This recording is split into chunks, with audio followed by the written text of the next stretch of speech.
Good evening and welcome to the latest edition of the Joint Ad Hoc Committee of the Downers Grove Village Council and Downers Grove Library Board of Trustees. Appreciate everyone being here tonight.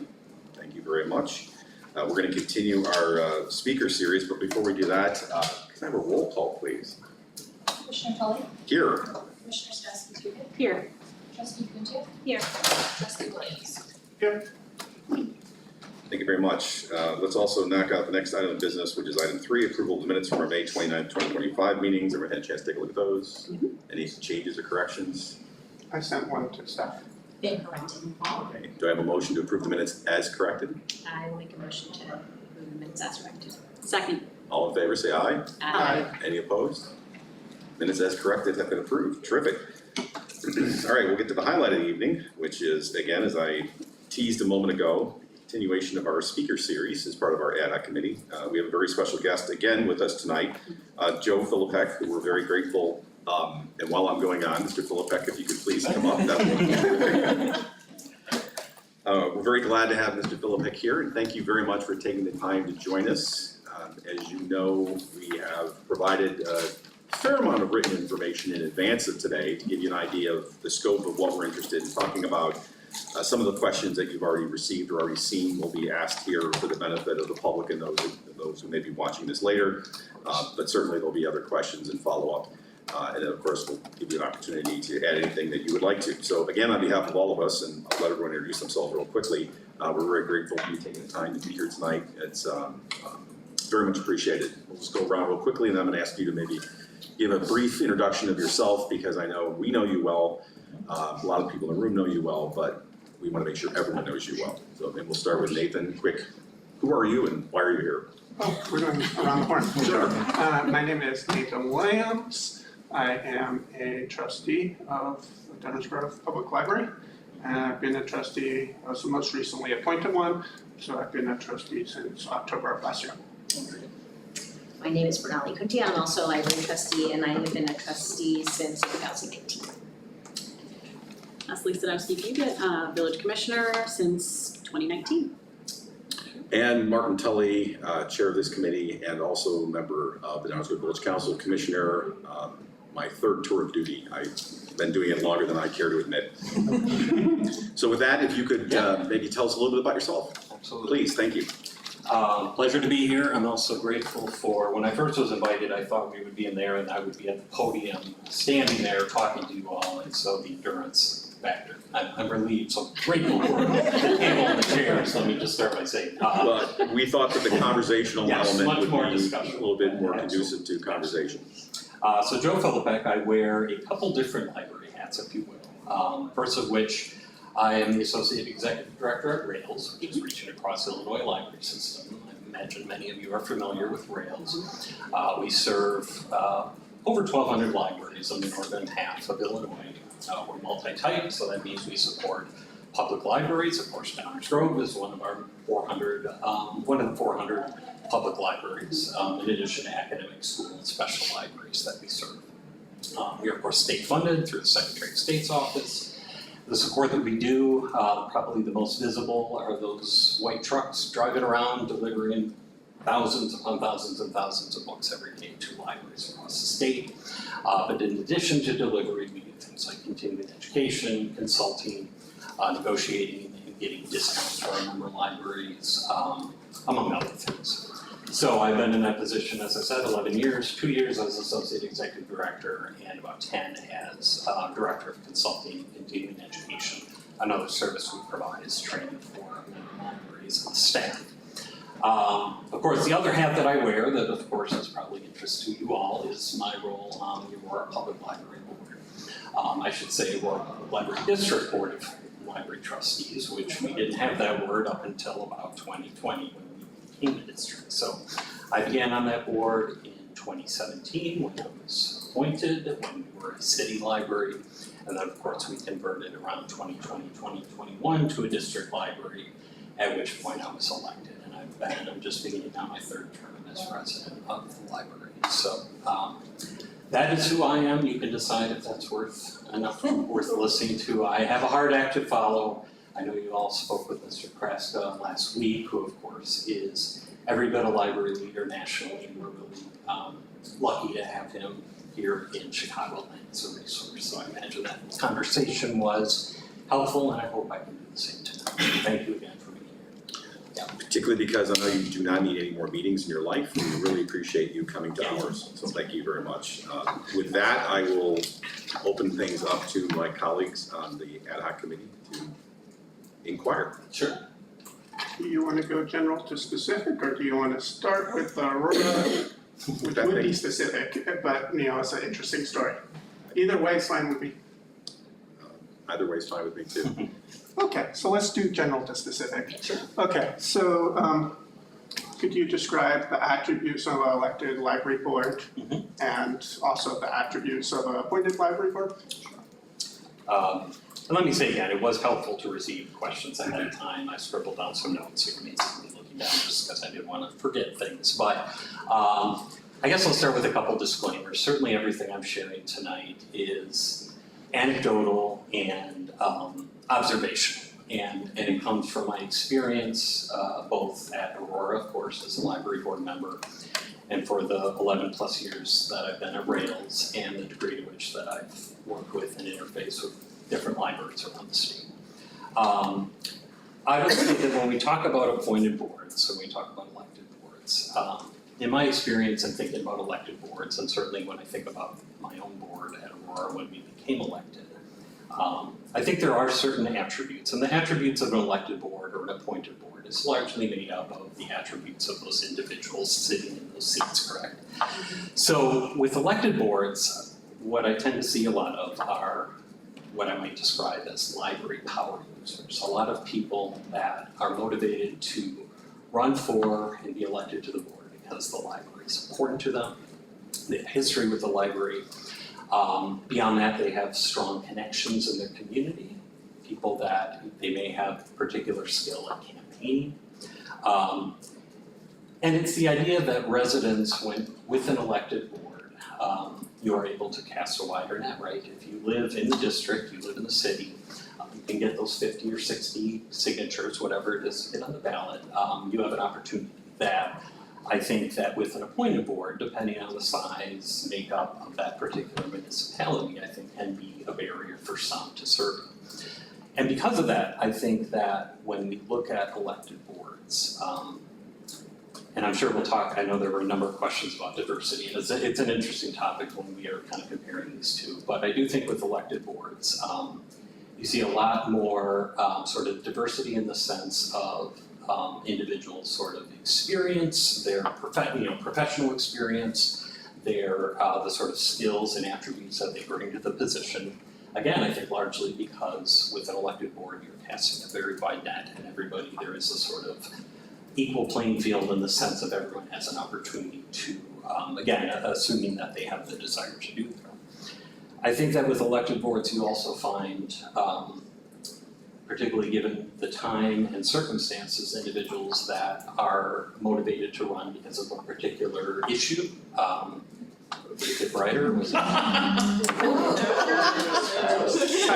thank you very much for coming. It was my pleasure. Was it something I said? Is this recess, or would you like me to keep talking? Or we'll find out what happened. I'm sure it's just. Yeah, Turn the lights off down there. Oh, right, the lights off next door. Yeah. Okay, so. Mental note for the future. So the idea that that individuals may be motivated by a particular issue, and I think like when we are looking at the current climate and things in libraries, you're talking about those that intellectual freedom or the freedom to read is important to them, and they run for the board because they want to preserve that. There may be a specific or particular project at the library, maybe a building renovation that they want to be involved with, the fundraising or campaigning element to that. Or, I mean, just frankly, when there is general dissatisfaction with the board, with the direction of the library, and I think there are many examples over the years that I could point to where a board, an elected board, has a lot of people running for that position because they are motivated by the direction or the lack of direction, if you will, of that particular board at that time.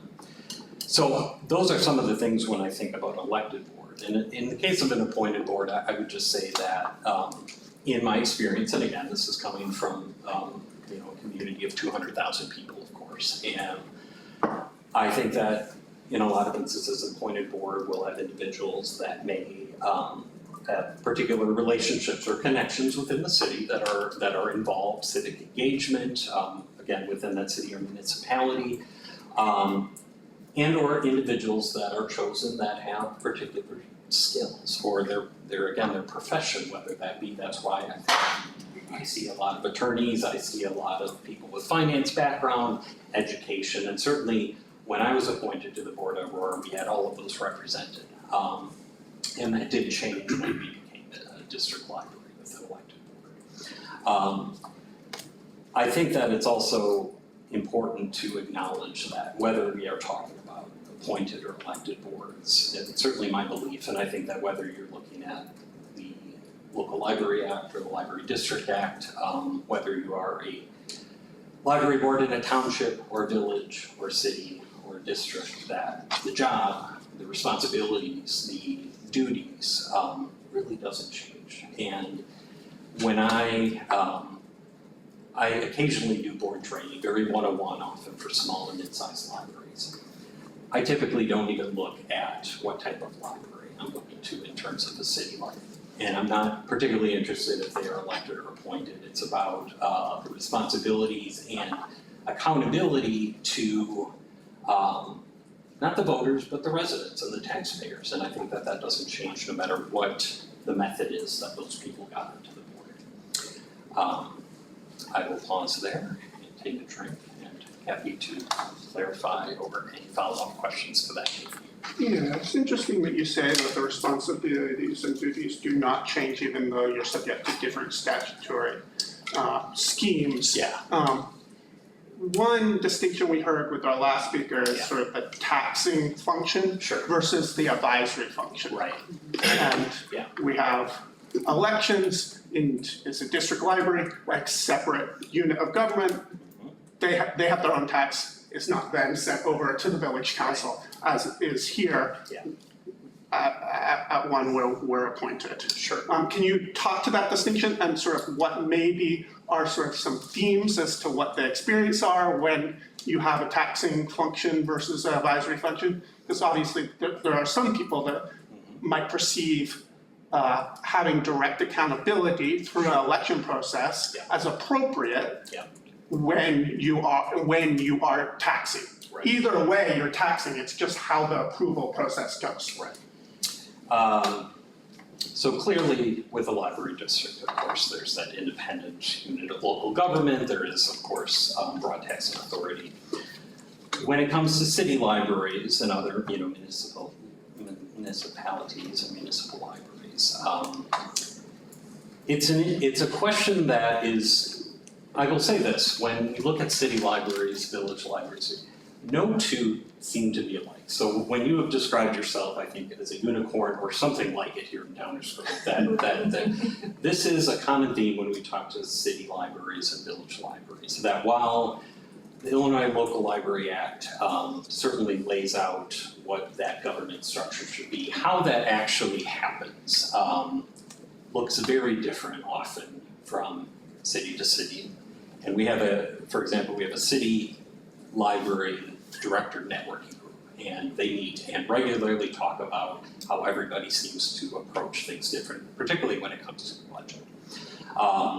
But I will say that when you look at the Local Library Act, the board, even in an instance where they are sort of a component of again, the municipality or the city, I think that the Local Library Act still grants the board broad authority when it comes to the finances of the library, the sort of autonomy they have. That is not to say that it is the same autonomy that they have with the library district, but when I was talking about the fact that the position, no matter which type of library board we're talking about, is largely the same, that's kind of what I'm talking about. And there are legal opinions that sort of, I think, reinforce the authority of the library board when it comes to the finances of the library.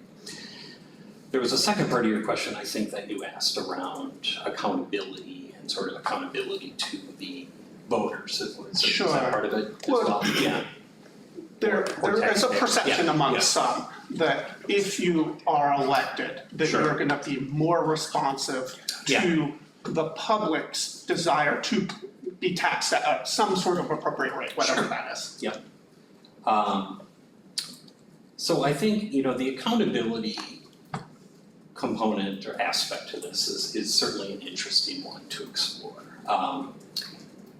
In an ideal world, if you will, elected officials, library board members who are elected, are accountable to the taxpayers and to the voters. And that accountability, the way that that manifests itself is of course through elections, right? One of the things that I was thinking about is and again, I applaud you all on the questions that you asked. I thought that if I'm ever asked to find experts on this topic, I will probably give them your contact info because the conversations, the questions, the information I read, I think it's impressive. But I digress. One of the things I looked at, and this is very kind of back of the napkin kind of calculations. I was curious looking at the last consolidated election. I picked a few collar counties and I was curious about the library elections in those counties and what they looked like. And what I found in looking at, I just picked 3 of the 5 collar counties and looking at 63 library elections, 42 of those elections were uncontested. So you had 2 people running for 2 spots, 1 for 1, et cetera. I think it was something like 190 total vacancies or 190 people running for a total of 160 vacancies.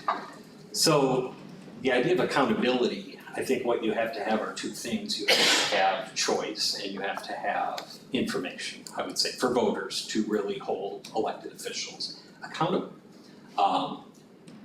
And this is where, again, I can't make any assumptions about Downers Grove, and I think you have a very engaged community, so it would seem that there would be interest. But it's just to say that in for elected boards in a lot of communities, there is an absence of choice. And I think that there is also, unfortunately, can be an absence of information when we look at a time when local press coverage is diminishing.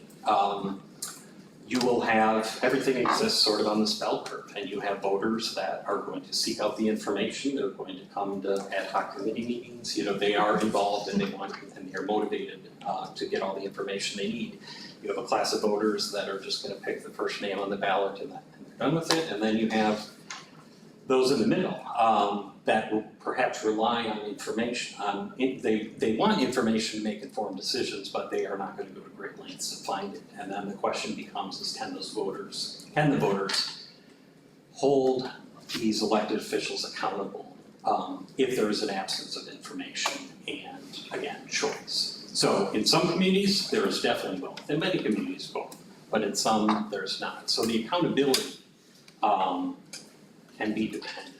And I guess it's just to suggest that just by virtue of being an elected official, there still has to be other things, other mechanisms to make that accountability happen.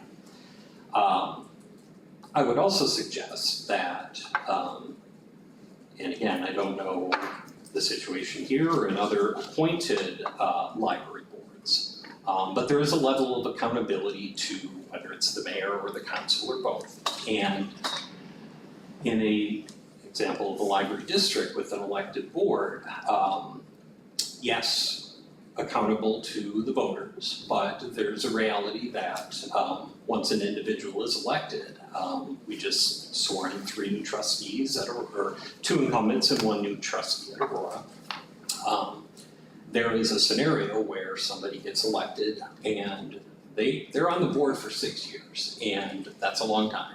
And there is no mechanism for removal outside of missing a year's worth of meetings without cause. I think certain misdemeanors, moving out of the district, or not paying your library taxes. But otherwise, you know. So there's no impeachment mechanism, that's what we learned from John. Yeah. And what you're saying is there can be for cause situations, but they're narrow. Very, I mean, again, literally missing a whole year's worth of meetings without cause. So part of the accountability that we understood from John was accountability to one another.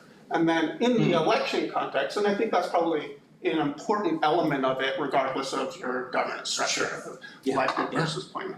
But for elected, part of that accountability is pressure that the voters may change their mind about you and you wanting to run for a re-election. Yes. So there are some people that may be like, I want to get this building through because I have this special interest. Yeah. And then they're like, I'm not going to run for re-election. Right.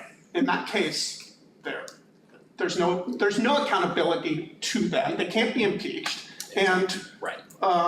they will serve their 6-year term, which is quite a long term, longer than our terms are Yes. now.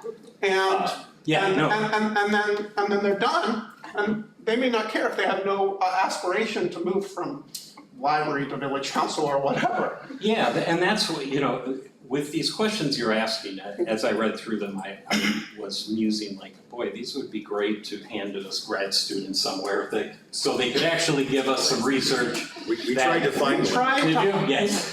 we tried to hire a Northwestern law professor. That, I mean, that's. We didn't get the budget for it. Understood, but there is a void. Obviously, there is data and analysis when it comes to just broadly speaking elected officials, but how much can we correlate certain elected officials to library board Right. specifically? How much do we think that those who are motivated to run for election on a library board are using it to advance, to move on, or simply because they love the library, they want what's best for the library? And their accountability is to the residents first and foremost, and they are not thinking about re-election. Both happen, and it really, I talked to several library directors who have elected boards and asked them, do you think that your board members have made decisions or are motivated by re-election? And it was 50-50, some said very much, some said it's never been thought. And certainly I can say for myself, now I've only had to run one time, but thinking about my own board, I do not think that sort of attitude and that thinking about re-election has manifested itself, my opinion, Yeah. One more question. One of the other things that John was saying was that, that one of the things that makes for an elected or an appointed board really effective is the training and the support structure, the education, the camaraderie amongst one another, cohesiveness. So you agree with that? Is that your experience, your observational experience? And it's something, in libraries we talk about constantly, is in general, libraries do a pretty poor job of onboarding. Again, not speaking of this library, I'm guessing that It was terrible. Julie. I don't. But I think in a lot of libraries, here is your packet, good luck and Godspeed. It's there's this assumption that you'll figure it out as you go along, and there's probably some truth to that. And certainly for a library district, understanding the levy process, the finances, it's like a job. It takes a year to really go through the full cycle of everything. But yes, the idea that the relationship aspect and the training aspect, so that library board members, I think it's often helping them understand yes, of course, what the job is, but often what the job not is. And it's when you have board members who are overextending and thinking and get into the operational aspects of a library, which is assigned to the library director and staff as opposed to board. I mean, that is, I get a call once a month from a library that, I should say, Rails, something about Rails is we're kind of a hotline for libraries, like community members, board members, directors, when things are not going well and they're not sure who else to talk to, they might call myself or executive director because they want to just talk through with someone who's maybe a board member. You say when things go off the rails, that's when people contact you. Well played, yes, you had to say that, yes. Yes, Yeah. absolutely, and, Current now. and what I will say, You're what's maybe it? 2 years too late. But it's difficult, and but it oftentimes the issues boil down to, and again, this is a generalization, but board members who come in and maybe, and we often assign blame to these board members that they're not doing what they're supposed to. But then I ask the question, were they ever told what they were supposed to do? Did we, because if you go to statutes and just read what it's not a handbook of how to be an effective library board member. And I think that's what the role of systems and the Legal Library Association and others is trying to do, is to better equip. And again, appointed, elected, it's universal, the need for training. So 1000% agree with John on that one. Just one comment on something you said earlier about the level of interest in the community.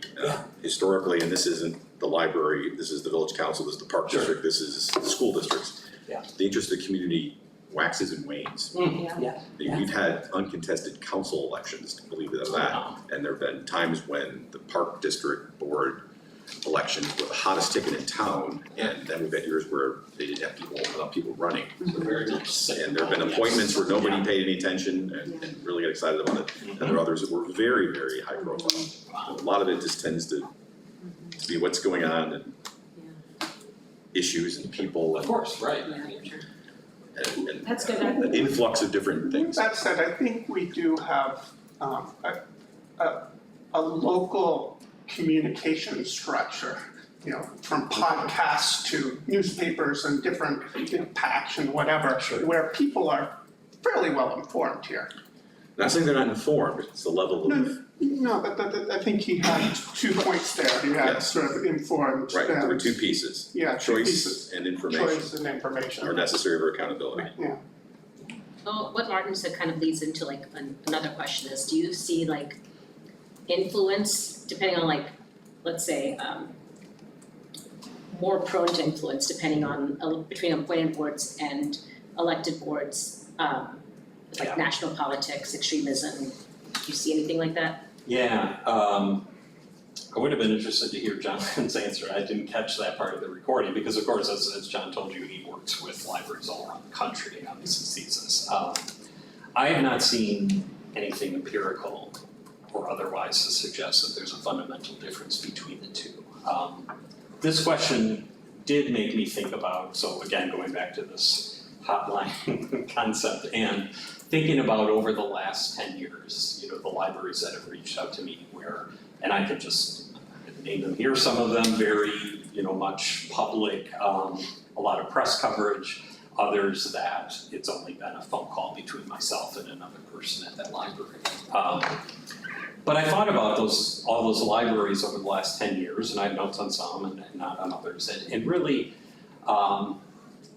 there's no pattern that I could speak to. And in fact, the last two libraries that reached out to me, both experiencing something related to, in the kind of materials challenge sphere, one a city library, one a district library, and both very similar in the challenge, in how it is manifesting.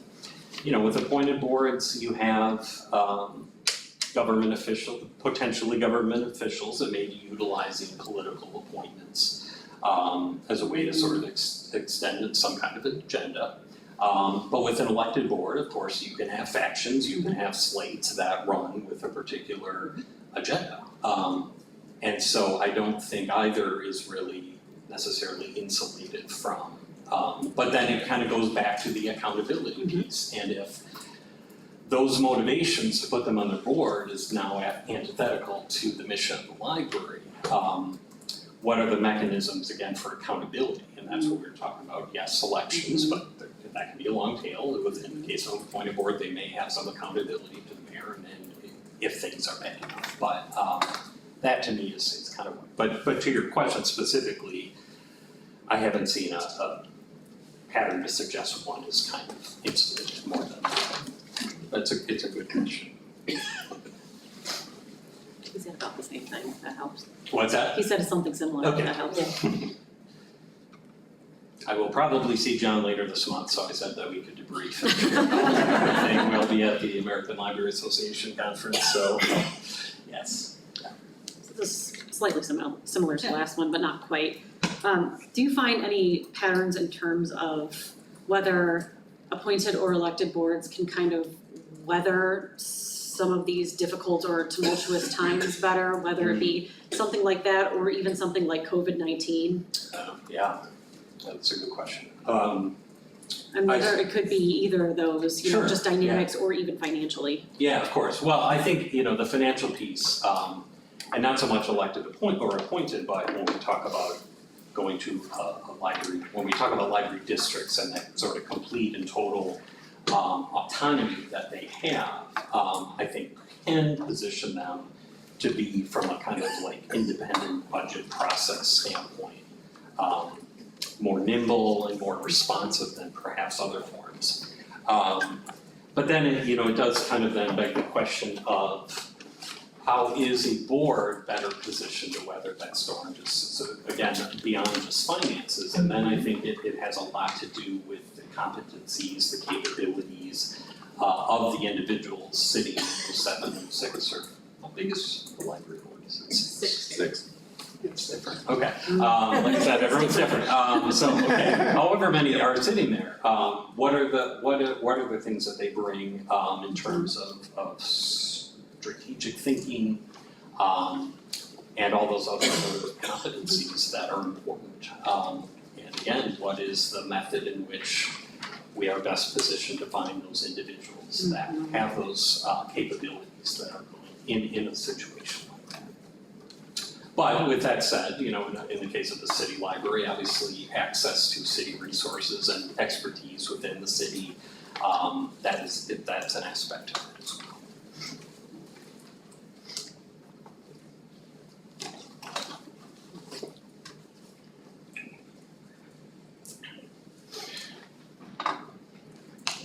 You've been through an election, and maybe we won't talk about Aurora specifically, but can you make any observations about the pool of candidates you might get as a result of election campaign funding? I just observed that our 25 village council election, 3 candidates spent between $77,000 and $10,000. I know some of the trustees that currently sit on the Downers Grove Library Board would not be able to self-fund. And they may not have the personality, I won't speak for them, but may not have the personality where they would want to try to find donors. And so I think that would narrow the field of candidates. Yeah. Has that been your observation, being on an elected board? Or what is your observation? No, if of you don't course. return the question? I do not, in my experience, both going, a couple different elections in Aurora since we converted, the extent to which candidates for the board, if they spent any money, it would have been some yard signs, and that's about it. Okay. I mean, if I'm being honest, and speaking for myself, I ran, it was during the pandemic when we converted, so just being able to be a stranger going up with my mask on to people's doors asking for signatures was a hurdle in itself.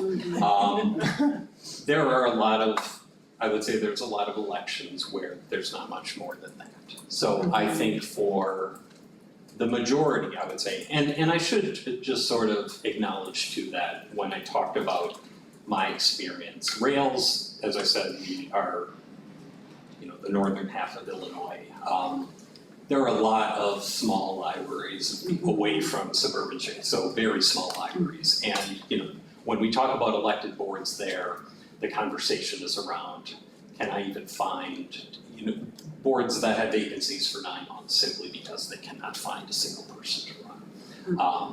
But yes, I do not see many campaigns, elections, and library boards where there is a significant amount of money, expended. But that's just anecdotal. I certainly can't speak to many of them. So thinking about that, I hear what you're saying, but I'm Sure. thinking about diversity and makeup of boards. Yeah. And not just racial diversity, like financial diversity, like, and, you know, here in Downers Grove, we have this like weird north Downers Grove and south, we have this like 55 divides us somehow, and it's, and then there's the train tracks, we have all these divisions, so thinking about something like that. Sure. She's clearly not campaigning. Clearly not. No one will Fair vote for me, it's enough. fine. Downers Grove. Yeah. Thinking about that, like diversity and thinking about elected boards and appointed boards, like where do you see that? Because, you know, I always worry that, and I'm happy to hear that you're hearing people don't spend that much money, because I always feel like that limits a lot of people from putting their name in the hat, because they won't have the financial ability to do it, or perhaps a language barrier, or perhaps, I mean, there's just a lot of things I think about when I think about diversity that maybe would hinder someone from running for office, so have you Yes. seen anything like that, or? Specifically when it comes to like financial barrier, that is not something that I fully believe that probably is a barrier in certain communities. But if I were to make a general characterization, I think that there are other barriers. Some of them as simple as not wanting to go and get some simple as it sounds, not everybody wants to do that. There is reticence simply to be an elected official in this moment. We think about our role on the library board. We have meetings, so it's a time commitment. Of course, trustees serve without compensation, and it can be quite stressful. And I think all of us can probably speak to that. And it's, you know, there is a, and I will share some of my own experiences at Aurora that have kind of informed how I think about a lot of this. But I think that those are greater barriers, and just maybe and even just an understanding of the process. You know, a lot, you could say, yes, you have to get 60 signatures, but simply the form, what are, you know, like, am I gonna put the staple in the wrong place and they won't accept, I mean, there's an understanding that Robert's you need. rules, which I'm still. Yes, parliamentary procedure, I mean, those are barriers that I think more so than financial, and as you say, some of the other things just in terms of language and others, yeah, absolutely.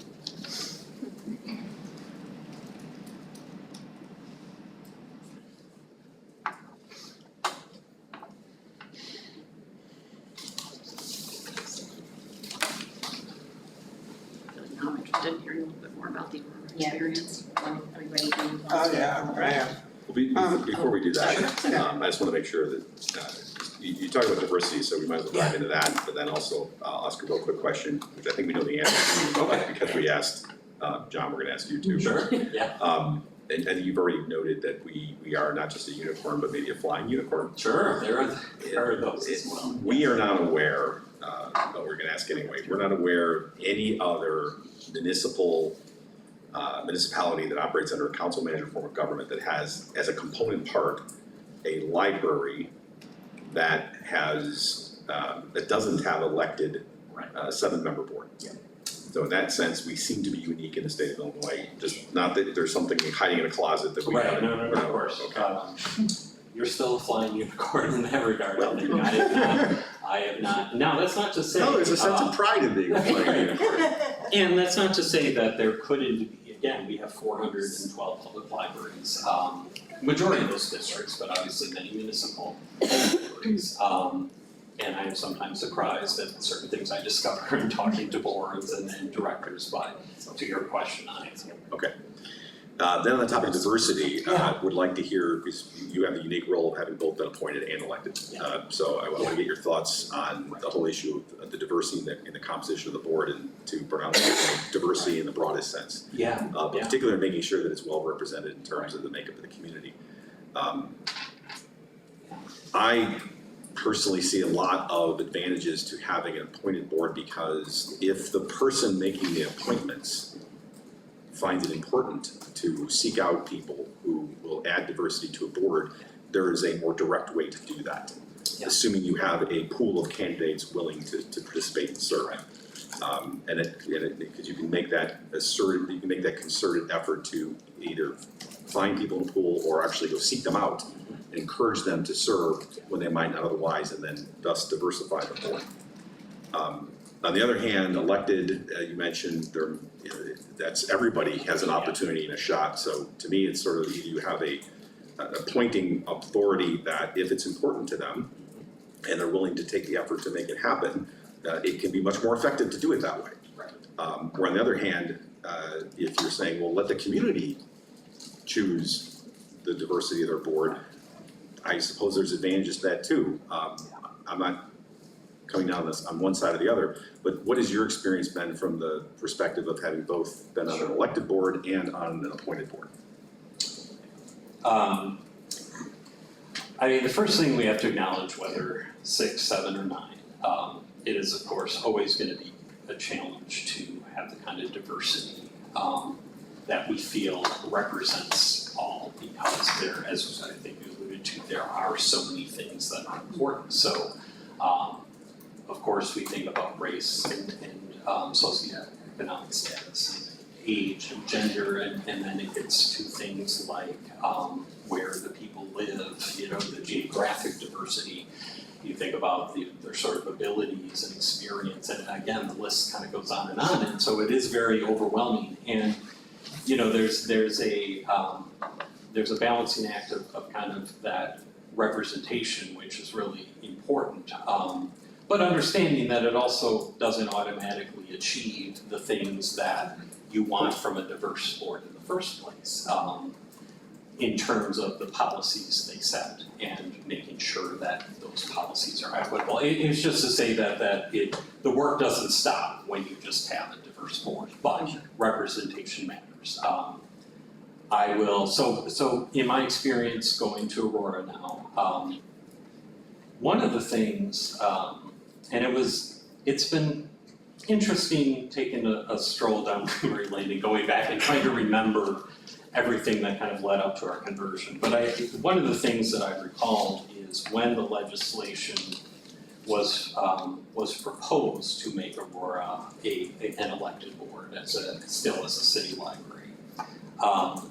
This was opposed by our mayor and opposed by the city of Aurora, this legislation. And one of the things that I recall the mayor pointing out in his sort of statement about this legislation is his concern around diversity and the fact that at the time, and he pointed out the kind of sort of racial ethnic diversity that we had in the board, and his concern that would be diminished through an elected board, that there wasn't any kind of intentionality around it. Of course, we became an elected board, and I think that there is some truth in that we became a bit less diverse as a board through the elected process. And it isn't to, with all of these, it isn't to suggest that it can't be achieved one way or the other. I think, Commissioner, what you said about in a scenario where a mayor or council, whoever is doing the appointment, is intentional about that, there is a pathway, I think, where you can achieve greater diversity for the reasons that you said. And more directly. And more, exactly. Whereas if you're not doing right. that and the community feels it's important, then they can, in an elected situation, do things that the appointing authority can't. And it's got to be important in the first place. right. And it's to what extent do the voters, again, going back to kind of choice and information, do they know simply by looking the names on a ballot what those individuals represent? And again, is that information there for them? And then going beyond that, to really make an informed decision, if that is a value and a characteristic that's important to you, you also have to be sort of cognizant of what the board composition is in that moment as well. So it's all to say that I think there is a path for it if we are kind of intentional in terms of succession planning as a board, thinking about that representation. But again, when Aurora became an elected board, our first election, Aurora has, I want to say we're around 44% Hispanic and Latino population. We did not have a single voice in that community represented on the board. And the only way initially we were able to achieve that is through the appointment process when we had a vacancy. And then the board had the ability to think about that, among the other things, in terms of what we wanted and what we felt was important for the board. But that, again, did not happen through that initial election, which was for all 7 positions on the board, because it was the very first. And on that initial election, Mhm. didn't you have only 5 candidates for 7 board seats? That's correct, yeah. So you So- didn't get sufficient candidates to fill the board. Right? I mean, it really was, when you think, and you're talking about a community of 200,000 people. So we had 5 candidates, several that were, incumbents like myself who were on board, the appointed board, and then we had 2 write-in candidates to fill those 7 positions. That's one we could say, well, it was during the pandemic, so there were certainly challenges there. But again, it's still, in a community the size of Aurora, to only have Surprising. that level of Yeah. interest. I was very surprised. Do you think it was lack of awareness? Probably or had something to do with that it. it switched over to elected? Probably, yeah, I mean, to try to convey, and again, as you probably are aware, converting to a district is much more than just Right. appointed to elected. Yeah, right. But yes, I think awareness had something to do with it. You can always do more in the way of promotion and making it easier, understanding of people. There were some limitations, I think, during the pandemic to be able to really recruit in that sense, but you're exactly right. It was 5 only, and then 2 write-in candidates to fill out the 7. Alright, do we want to move on to the details on Aurora? So let's just start with some foundational things. So Aurora's a little different than Downers Grove. You have city council, but you have 10 wards and aldermen, correct? Yep. And 2 aldermen are at large. So they're representing not just a ward, but sort of broader Exactly. place. Mhm. You're also like the 2nd largest municipality in Illinois. I didn't know that, but that sounds right. I probably did, it you've had- fluctuates, right, yeah. Net population growth is what I saw, so you're Mhm. closing in on Chicago? I wouldn't say that. Got a little ways to go. But I do get a little, when we're referred to as a suburb of Chicago, I take a little issue. We're way pretty big, but I digress. Okay. Yes. Okay, so could you explain what was going on, why the city of Aurora pursued the special legislation that led to the so-called Aurora model? So first clarification, the city did not pursue that legislation. That's So, yeah. wrong now, Right. but Right, no. So at the time, so we had some controversy in Aurora. Some of it was before I was on the board that kind of revolved around some cutbacks, staffing, et cetera. That was, I want to say 2015, 2016. And then after I got on the board, we began some conversations around the relocation of one of our branch libraries. We have a total of 3 libraries, we have a main, and we have 2 branches. A branch that's connected to a middle school, a branch that's connected to a park district. It's sort of an interesting sort of model. But the one specifically attached to our middle school, we had preliminary sort of conversations around some potential relocation. But we were not, and I think it's fair criticism to say that we were not transparent in the way that we should have for something as consequential as the idea of moving a branch location out of a neighborhood, and not engaging the community members first. So between those 2 things, there was a lot of frustration and disappointment and anger with the board.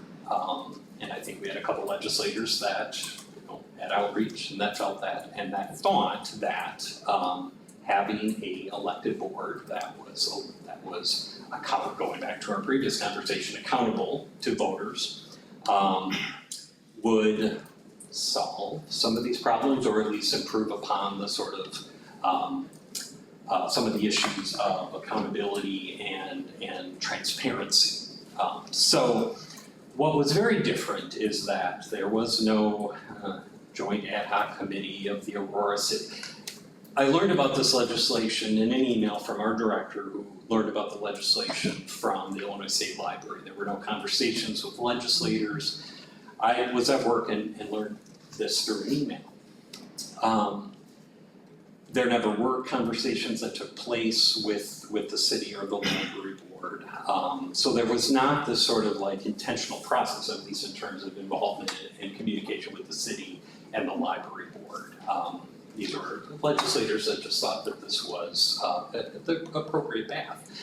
So for that reason, city officials, as I had mentioned before, our mayor, were in opposition to this. I think they filed an opposition to the bill before the hearing even began. And I think that it was mostly because of, well, it was a couple of things. I think it was some frustration of the lack of communication, but also in their minds, they wanted, and that's what kind of makes it weird, is that, at the same time this is happening, we are also, not because of this legislation, but thinking about the opportunity that becoming a district might present for our library because of that autonomy and because of where we felt in terms of our financial situation, that there were some benefits.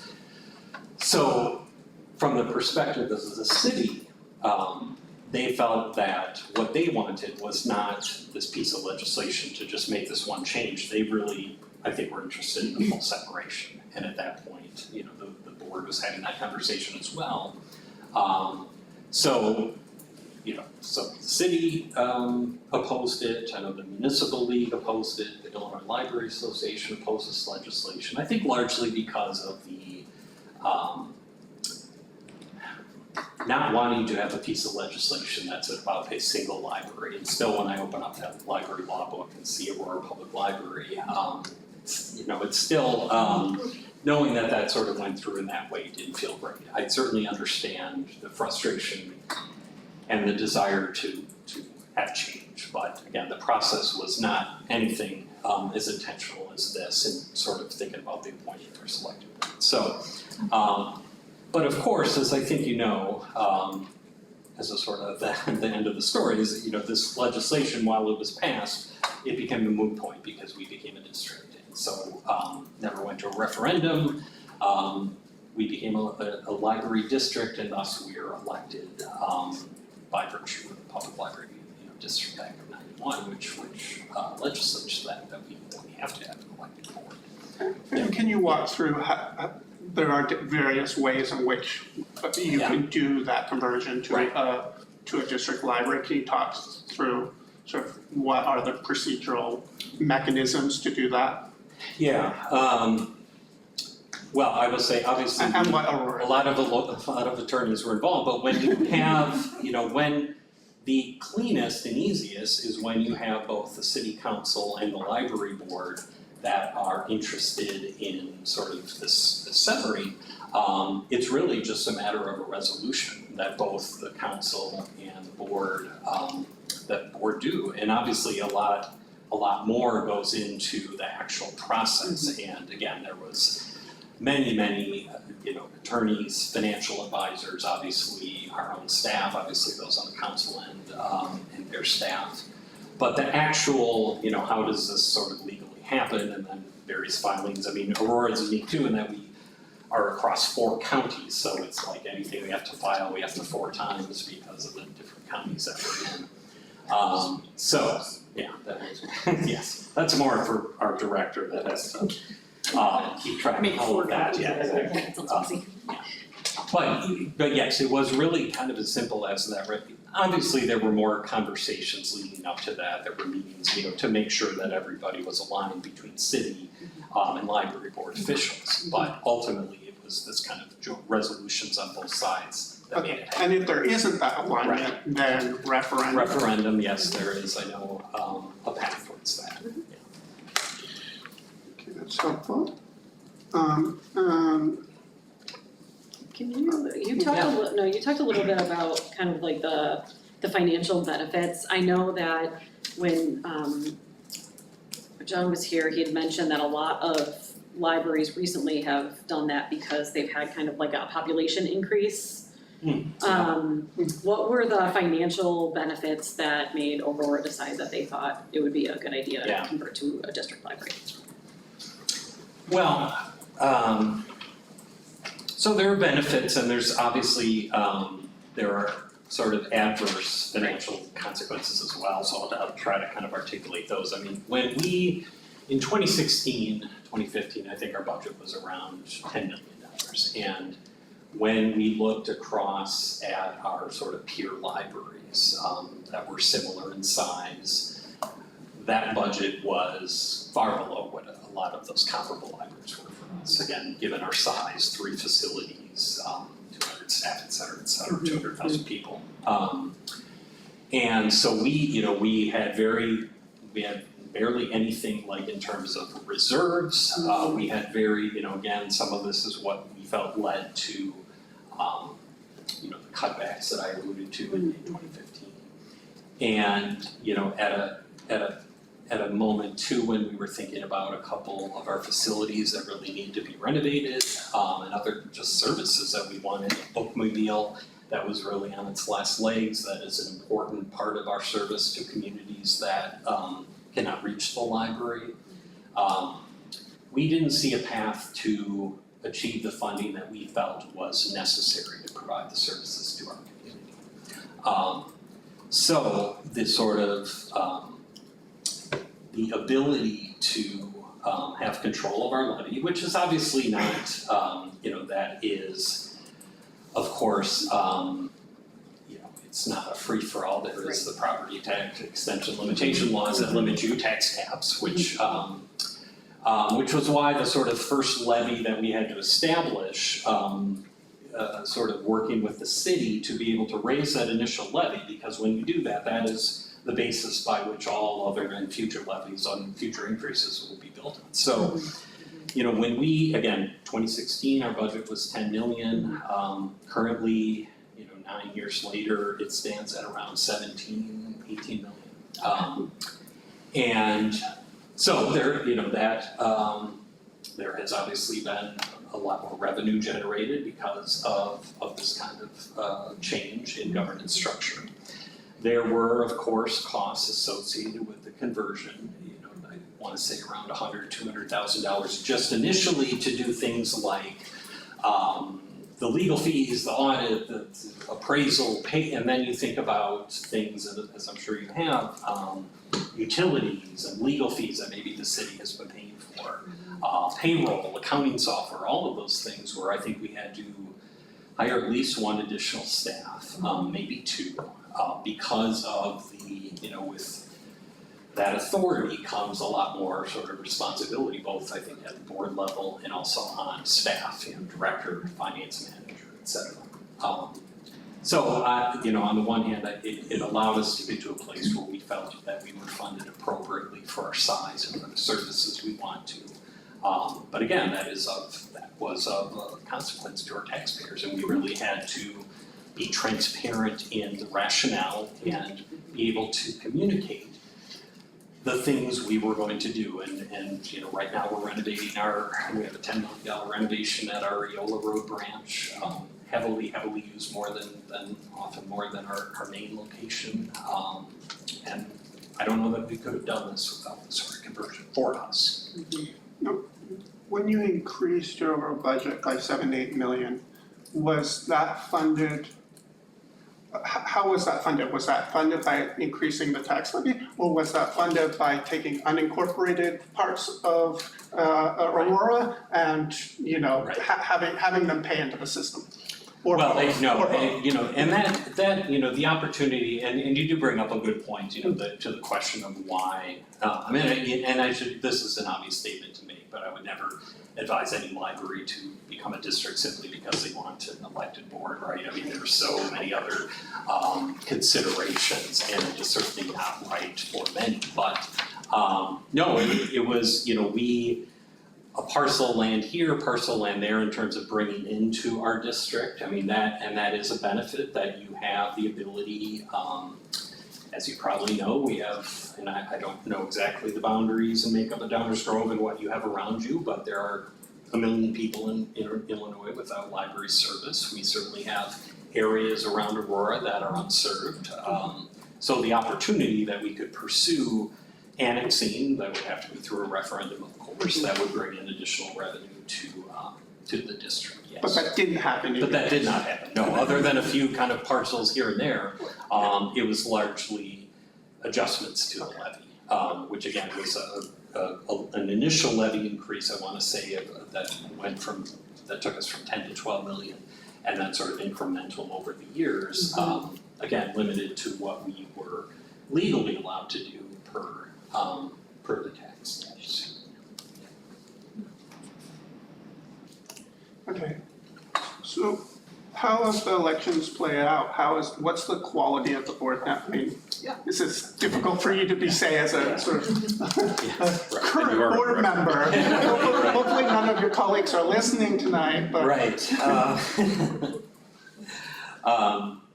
So we have, our first election, so when I just think about how the library board changed, when I think about our first election, those 5 individuals, myself, I think that we have had an infusion of youth on our board. That has been one result. I think we have, and I really hope they're not listening because I want to start guessing ages here, but I would say that we probably have 2 individuals in their 20s, maybe 1 in the early 30s, and just generally speaking, I think we became a much younger board as a result of the election. I do think, again, we are perhaps a bit less diverse overall than when we were an appointed board, but I think we have made strides in that area since that initial Diverse election. in sort of the intrinsic sense, because you said there's no Latinos on the board. Initially, there was not. Now, but again, we went through an appointment, and then that individual was elected to the board, actually just in this last election. So we do have that representation. Okay, because I think at the beginning you were saying the election process has created more diversity in terms of sort of professional qualifications. You used to only have attorneys and finance people and education experts, but now you have sort of broader qualifications in that regard? Am I mishearing you, or? No, and that may have been a slight mischaracterization. I think just the types of professions represented on the board, we have now, I think, we have 1 or 2 retirees, we have an engineer, we have, at one time, we had actually 3 librarians on the board, which was very different. So I think there was just, not necessarily more or less, but just kind of a different, we did not have anybody sort of finance, legal, education background. We started then finding, and that's the other thing with elected boards, I think, increasingly you find more people who work in libraries, who are librarians or work within libraries that, again, for the reasons I said, in terms of whether it's intellectual freedom or others that want to become involved with their local library. And that was the case for us. We had as many as 3 that were working in libraries. So I think, maybe a little bit of a mischaracterization. Of course, the sample size is really small here, Of so course, it's not yes, of really course. statistically significant, it's just an anecdote. So no, and I think that the elections that have followed that initial election, this last election there was more people running than we had vacancies for, so there was a bit more interest. Ultimately, we had 2 incumbents that were elected and then 1 for a 4-year term that sort of run unopposed, and someone that brought in a lot of library experience, having served on both a city library board and a district library board as well. So brought in a lot of kind of library board governance experience as well. Yeah.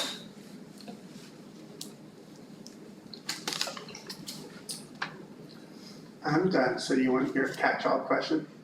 My catch-all question? Okay. Anything else you'd like to contribute? Oh, I was going to see if there were any other questions before getting to that. So I was getting there.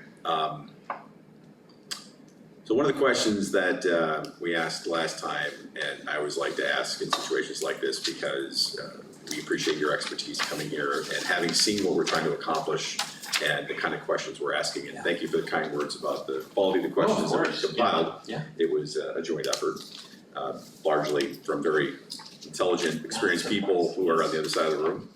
Are there things that we didn't ask you or that you didn't see us asking generally in the materials that you think we should be asking? Is there something that you saw, why aren't they looking into this? Why aren't they asking this question? Is there anything that jumped out at you?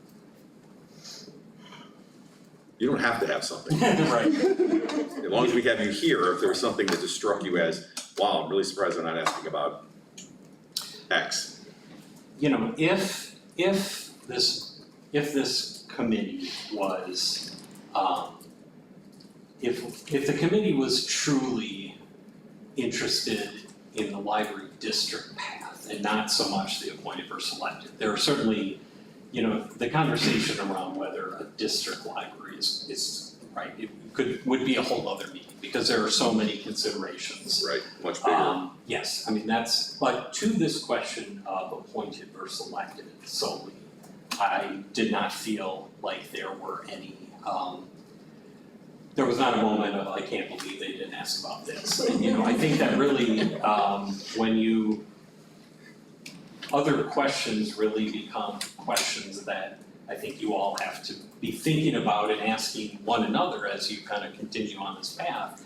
You know, and I know that part of what these questions are intended to do, not only so that you're informed, but to like reduce unintended consequences. You know, when you make a change, what are some things that could happen? What, as you said, Commissioner, the cyclical nature and the idea that in this moment you could probably find 25 people to run for the board. What will that look like 10 years from now? Will there still be that kind of level of interest?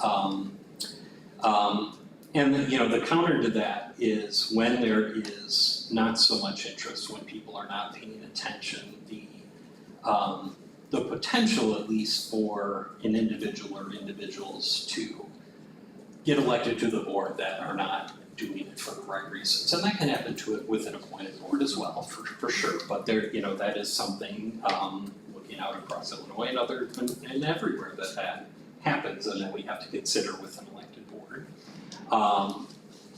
You know, again, none of us have unlimited resources, bandwidth, political capital, all the things that we think about. So it does always become a question of kind of priority and thinking about all the things that the board and the council wants to achieve. And it kind of dawned on me as I was driving here, thinking about this moment for Downers Grove Library when you have a director sitting behind you is going, not breaking news, right? No.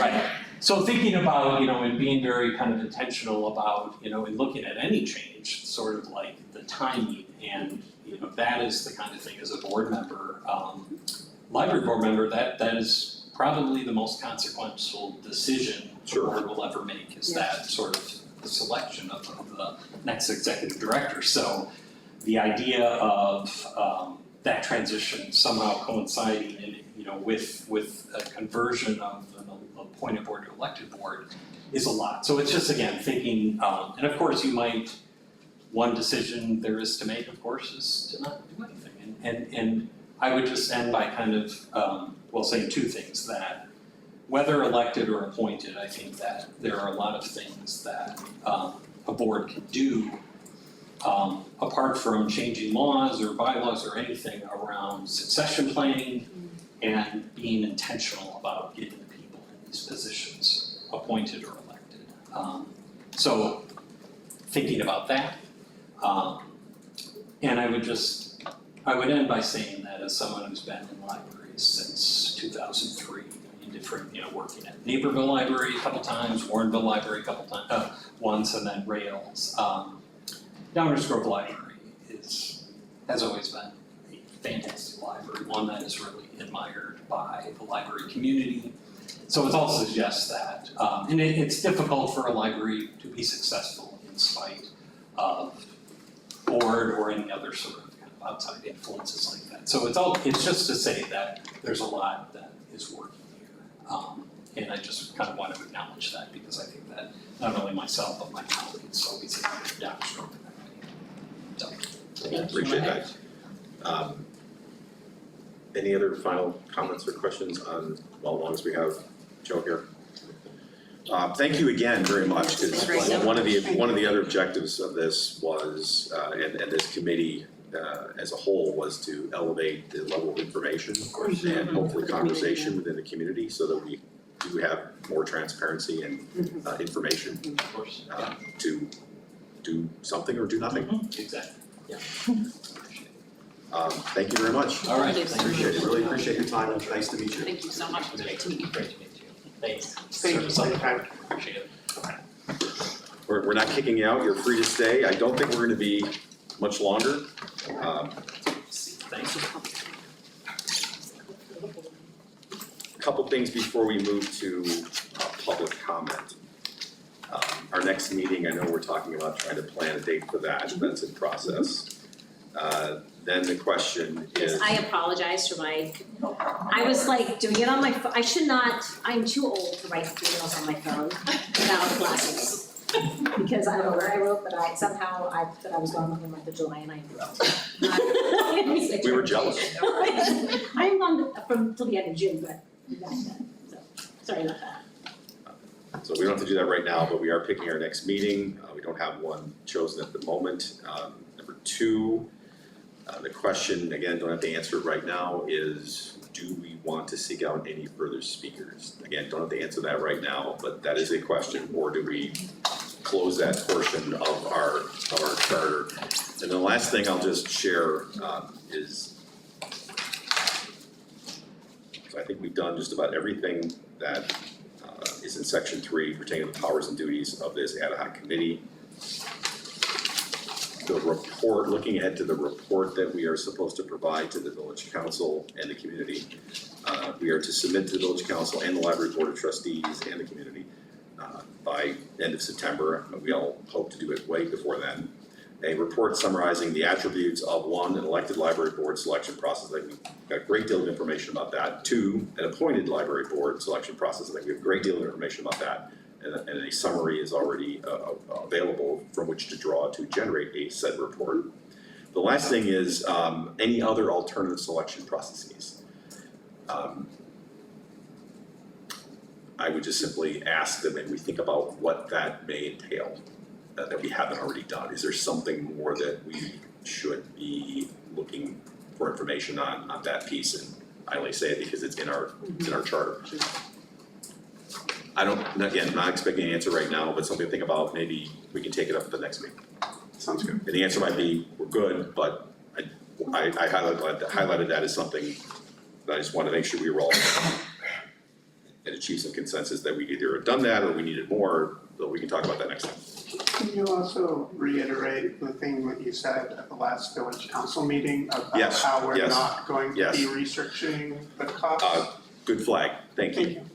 So there was a question that was asked at our last meeting by, I think, a couple of attendees during public comment asking about, are we going to provide specific financial information in terms of what it would cost the now present Downers Grove Public Library to convert to a library district? And not so much the process, but the process would be part of it, but then it would be just some of the things that Joe, you were talking about, is like, okay, now that you're independent, what does that mean and what do you need to do? And that led to a conversation at the village council meeting earlier this week about, well, I don't think we're planning on getting that information, nor are we planning on asking for that information, because number one, I just read what our charter is, it's not in there. So unless somebody tells us to go outside of our charter, we're not gonna do that. But number 2 was also confirmed to the village council last night, and Commissioner Stowski, if you could confirm this.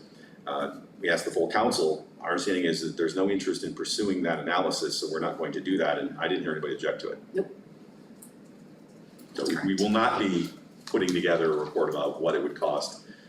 Frankly, what's been made very apparent to me is that would all have to be done as part of actually moving to a district. We would likely need a consultant. So there would be consultants, there would be all kinds of things. It's a big thing. We would need a budget for it. Particularly because there are so many assumptions that go into that. You'd have to sit down and say, here are all the things to assume, now go analyze it, and that is nowhere in the beyond chart. it, yeah, absolutely.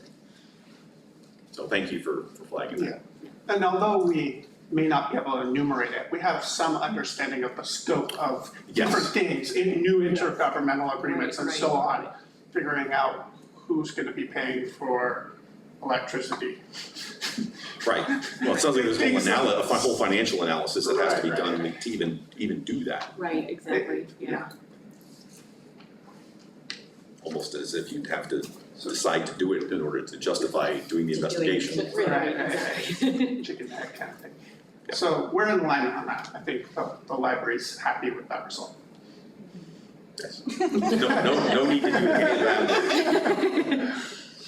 Okay, anything else? Those are a few things I wanted to raise while we had time before we go to public comment. Anything else? No, just reiterate what I said last time and thank you for structuring it this way. I think it was very productive. And, Thank you, yes. It's a good process. I thought this worked out very well. It's much more conversational than Yeah. having you stand at the podium for. Sounds good. I might not have made it, so. I will say at my age, I could not contemplate standing there for an hour answering a bunch of questions, not gonna do it. Okay, well then that brings us to item 5 on our agenda, which is an opportunity for public comment. Obviously, we're always glad to have members of the public here. If you have any questions or comments for the ad hoc committee, with respect to, again, the narrow scope of our charter, we would welcome hearing from you. Please, and welcome. Hopefully that'll be picked up. Yeah, the fisheye lens, great. Yeah, okay. I'll identify myself for the record, Marty Sladek, I am a library trustee. You all know that I've been going to other library meetings around, as part of a thing we decided we kind of gave ourselves. And I've had a little more time not being part of this committee to do some of that. One of my observations, in the couple of years I've been on the board and then going to other meetings, is that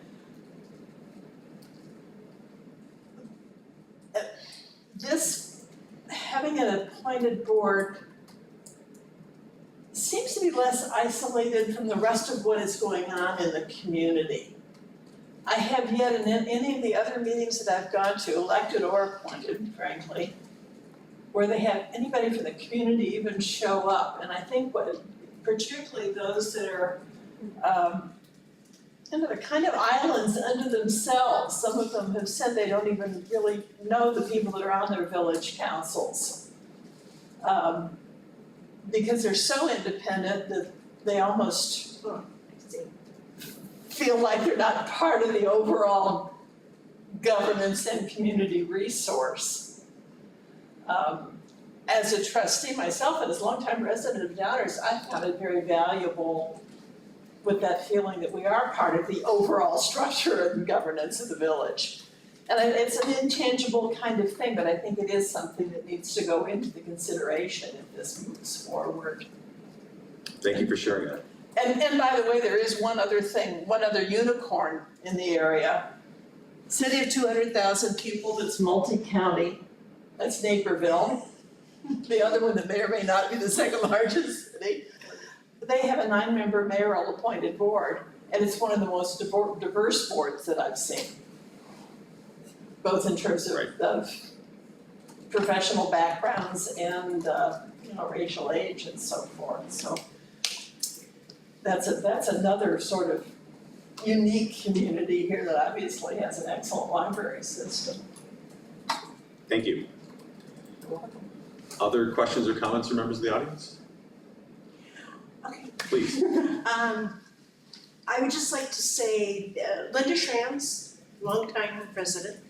As our speaker has said, we are in a situation right now where unfortunately, we have to find a new library board director. And to contemplate doing something different, like going to an elected board or going to a district, would be so unsettling for the board, the library, the community. And so I would just like to throw out there that I would like to have this process wrapped up as quickly as possible so that the library board can get back to the work that they need to do. Understood. We share that need for speed. Thank you for your comment. Yes, please. Welcome. Hi, everyone. Laura Kamidolski. I don't know how you decided in charter off the top of my head to think about the appointed model and proposing or outlining pros and cons to any changes to that, and I know that's village council, not really. And I know you aren't recommending per se, but is there a place for that? We discussed that Because at that's first what the meeting and how community- we're gonna handle that. Yes, if I may, it was, and correct me if I misrecall anything, it was decided that that would be taken up, if it was taken up by the village council as the current appointing authority. One of a number of topics the village council might discuss amongst themselves, how they're going to approach different things. Yeah, but I Yes. think you also agreed that if there was a con associated with the appointment process that could be handled by changing the current appointment process, we would simply acknowledge Sure. that that could be Yes. handled that way. Well, and that's a fair point. I mean, to what But not degree get into the and detail. what, not to go backwards in the agenda, but to what degree and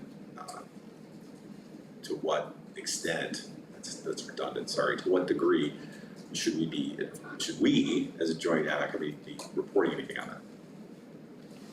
Reporting side is what? Reporting any of the said cons. In other Oh, words, we've identified something, what if anything should we be putting in the report? Hmm. That's the question. I agree with what you said. The question is, so what do we do with that? well, I guess that's a conversation when we're talking about moving from the summary to the report, which may be at the next meeting.